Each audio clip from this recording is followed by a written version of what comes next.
I would like to tell you a few personal stories about what I like to call the danger of the single story. I thought about this when I left Nigeria to go to university in the United States. I was 19. My American roommate was shocked by me.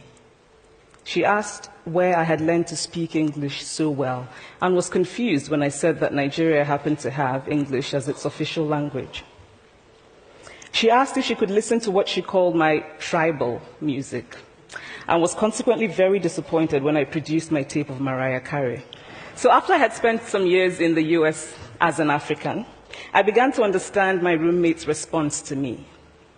If I had not grown up in Nigeria, and if all I knew about Africa were from popular images, I too would think that Africa was a place of beautiful landscapes, beautiful animals, and incomprehensible people fighting senseless wars, dying of poverty and AIDS, unable to speak for themselves, and waiting to be saved by a kind white foreigner. So that is how to create a single story.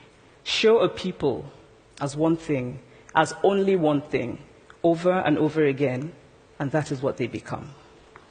I recently spoke at a university where a student told me that it was such a shame that Nigerian men were physical abusers like the father character in my novel. I told him that I had just read a novel called American Psycho, and that it was such a shame that young Americans were serial murderers. It would never have occurred to me to think that just because I had read a novel in which a character was a serial killer, that he was somehow representative of all Americans.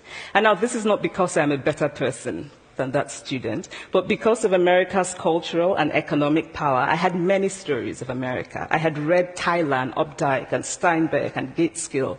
I did not have a single story of America. I've always felt that it is impossible to engage properly with a place or a person without engaging with all of the stories of that place and that person. The consequence of the single story is this: it robs people of dignity. It makes our recognition of our equal humanity difficult. It emphasizes how we are different rather than how we are similar. Stories matter. Many stories matter. Stories have been used to dispossess and to malign.